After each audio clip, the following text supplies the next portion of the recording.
Hi there. I'm Sarah, a 28-year-old graphic designer with a love for all things creative and a little one on the way.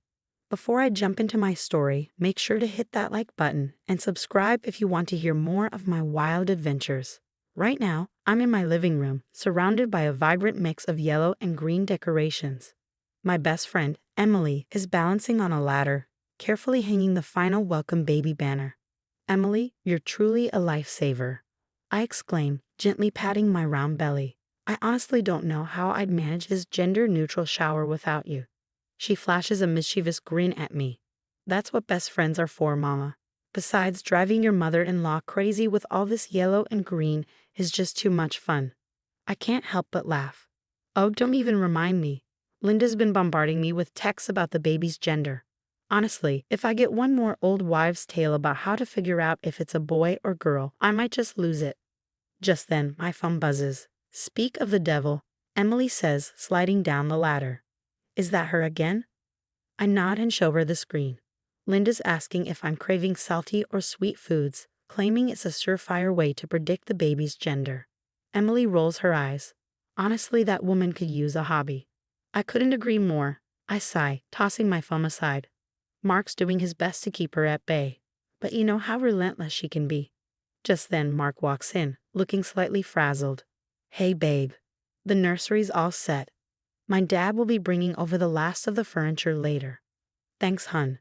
How's your mom handling all of this? He runs a hand through his hair. She's definitely persistent, but I keep reminding her we're keeping it a surprise. Good luck with that, Emily chuckles. At that moment, the doorbell rings. It's my parents, Robert and Carol, arriving with arms full of gifts and snacks for the shower. Oh, sweetie, the place looks fantastic, Robert exclaims as he sets down the boxes, his face lighting up. Your mother was right. You've done an amazing job, kiddo. As we chat, Mark's phone starts ringing. He glances at the screen and sighs. It's Mom again. I better take this. He steps outside, and I can hear him trying to soothe Linda's latest concerns. Emily leans in and whispers, $10 says she's trying to get him to reveal the baby's gender. I shake my head. No bet. That's a sucker's game. As the day progresses, more friends and family arrive to help with the setup. The house is alive with energy, but I can't shake the feeling that Linda is up to something. Every time Mark's phone rings, I find myself tensing up. Later that evening, as Mark and I prepare for bed, I decide to bring it up. Hun, is your mom all right? She seems unusually fixated on this whole gender thing. Mark sighs and pulls me into a comforting embrace. You know how she is. She just wants to be part of everything. But don't worry, I've got it under control. I nod, trying to trust him, but as I drift off to sleep, my mind keeps racing with thoughts of what Linda might have planned for the baby shower the next day. On the morning of the baby shower, I wake up feeling a mix of excitement and anxiety. As I'm getting ready, Mark walks in, looking unusually anxious. Hey, you okay? You look like you've seen a ghost, I ask. He runs a hand through his hair. I just got off the phone with my mom. She's acting strangely, more so than usual. She kept insisting she has a big surprise for us. I'm not liking the sound of it. I try to brush off my unease, but it lingers. As guests begin to arrive, I push my worries aside and focus on enjoying the party. This spread looks incredible, Sarah, my friend Rachel says, admiring the buffet. Thanks. Emily really went all out with the planning. Just then, Emily rushes over, visibly flustered. Sarah, we have a problem. The cake decorator messed up the order. The cake says it's a boy. What? No. This can't be happening. Don't worry, I've got a plan. Emily reassures me. We'll just scrape off the boy part and replace it with baby. Crisis averted. As we're sorting out the cake mess, the doorbell rings. Mark heads to answer it, and I hear his voice, filled with shock. Mom, what's going on? I turn to see Linda bursting in, followed by a small crowd of unfamiliar faces. She's holding a bunch of blue balloons, and a man in a white coat is with her.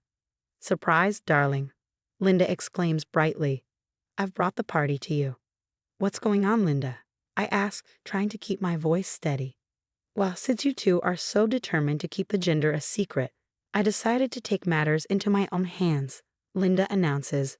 Everyone, meet Dr. Thompson, our sonogram expert extraordinaire. The man in the white coat gives a hesitant wave. Mom, what are you doing? Mark hisses. I'm revealing the truth, dear. It's a boy, and I have proof. Linda pulls out a folder and starts brandishing it. I've got the latest sonogram pictures right here.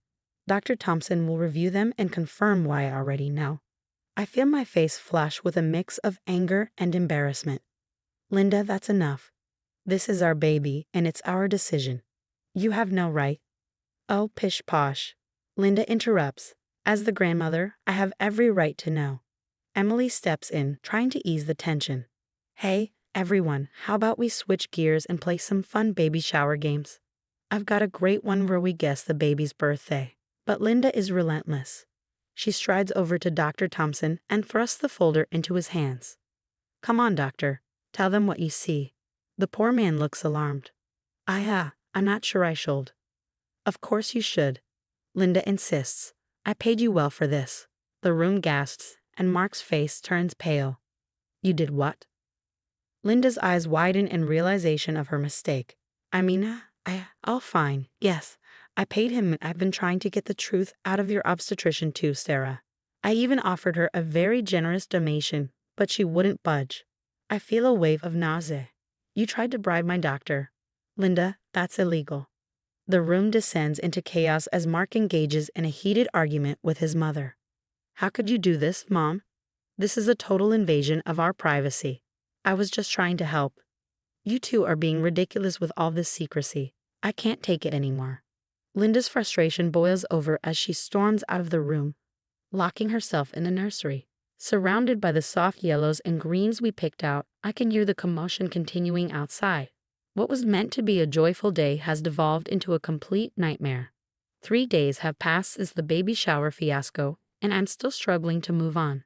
I'm sitting at the kitchen table, lost in thought and staring at my phone when Mark walks in. How are you holding up, babe? He asks, concern etched on his face. Honestly, I feel awful. Your mom invaded our privacy, possibly broke the law, and ruined what was supposed to be a special day. Mark sighs and runs his hands through his hair. I know, I'm so sorry. I've been trying to talk to her, but she's not listening. Just then, my phone buzzes. It's Emily. Hey, Em, what's up? Sarah, you won't believe this. Remember Dr. Thompson from the shower? I did some dating. He's not a doctor at all. He's an actor Linda hired. I nearly dropped my phone. Are you serious? How did you find out? I recognized him from a local theater production. Emily explains. I called the theater, and they confirmed it. His real name is Steve Daniels. I passed the information along to Mark, whose face reddens with anger. That's it. I'm calling my mom right now. He puts the phone on speaker as Linda answers. Hello, dear. Have you come to your senses about the gender reveal yet? Cut the crap, Mom. We know about the fake doctor. How could you do this? There's a moment of silence before Linda responds, her voice brimming with defiance. I did what I had to do. You two were being ridiculous with all this secrecy. I can't hold back any longer, Linda. You had no right. You violated our privacy and possibly broke the law. Oh, please, I'm the grandmother. I have every right to know about my grandchild. Mark's voice turns icy. No, Ma, you don't. Until you can understand that and offer an apology, we're going to need some space. He hangs up, leaving the kitchen enveloped in a heavy silence. I need to file a complaint with the hospital, I say. If she tried to bribe my doctor, who knows what other information she might have obtained. Mark nods. I'll go with you. We need to get to the bottom of this. The next day, we're sitting in the hospital administrator's office. The woman across from us has a serious expression. Mr. and Mrs. Johnson, I want to assure you that we take patient privacy very seriously. We'll conduct a full investigation into this matter. As we're leaving, Mark's phone rings. It's his dad, George. Son, we need to talk. Can you and Sarah come over? When we arrive at Mark's childhood home, George looks worn out and distressed. I'm so sorry, both of you. There's something I need to show you, George says, looking troubled. He leads us to his study and retrieves a box filled with documents. Your mother, this isn't the first time she's crossed boundaries. I've been keeping track over the years. She's always struggled with respecting limits, especially within the family. Mark looks taken aback. Dad, why didn't you ever tell us about this? George sighs deeply. I thought I could handle her behavior, but after what happened at the shower, I see now that I've been enabling her. It's time for this to stop. He hands us the box. Inside are letters, emails, and legal documents outlining Linda's past manipulative behaviors.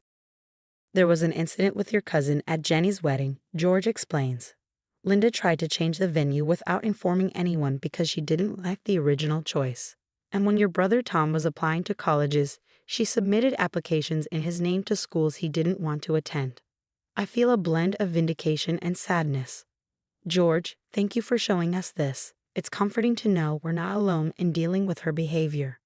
Mark wraps his arm around me, his voice steady and resolute. We'll get through this, Sarah, together, and we'll make sure our baby is shielded from this kind of manipulation. After going through the evidence George provided, Mark and I sit in our living room, contemplating our next steps. I can't believe it's come to this, I say, but I think we need to take legal action. Mark nods firmly. You're right, we need to protect our family. I'll call a lawyer first thing tomorrow. The next day, we're in Attorney Johnson's office, ready to discuss our options.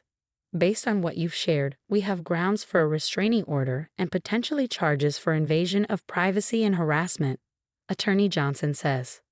What about the hospital? Shouldn't they be held accountable too? I ask. We'll start with the restraining order against Linda, she replies. We can address the hospital issues separately. A week later, we receive a call from the hospital administrator. Mrs. Johnson, we've completed our investigation. I'm deeply sorry to inform you that one of our nurses, under pressure from your mother-in-law, did leak some of your confidential information. Months go by, and the long-awaited day finally arrives. In the delivery room, Mark is right beside me as our beautiful baby boy makes his entrance into the world. When I hold our son for the first time, I'm overwhelmed by how perfect he is. George, grinning from ear to ear, cradles his grandson. Sarah, he's absolutely perfect. He's got your eyes and Mark's nose. Emily chimes in with a chuckle, definitely Mark's nose. As our loved ones gather around to celebrate with us, I gaze at Mark and our son, feeling an overwhelming sense of peace and resilience. We've endured so much together. But those challenges have only made us stronger, ready to protect our little family from any harmful influences. As our story concludes, I want to ask you, if you were in my position, would you ever consider forgiving Linda and allowing her back into your child's life? Or do you believe that some actions are truly unforgivable when it comes to safeguarding your family? I'd love to hear your thoughts in the comments below. Your experiences and opinions are invaluable and could help others going through similar struggles. If this story resonated with you and you'd like to hear more, please like this video and subscribe to our channel. Your support means so much to us and allows us to continue sharing these real-life stories.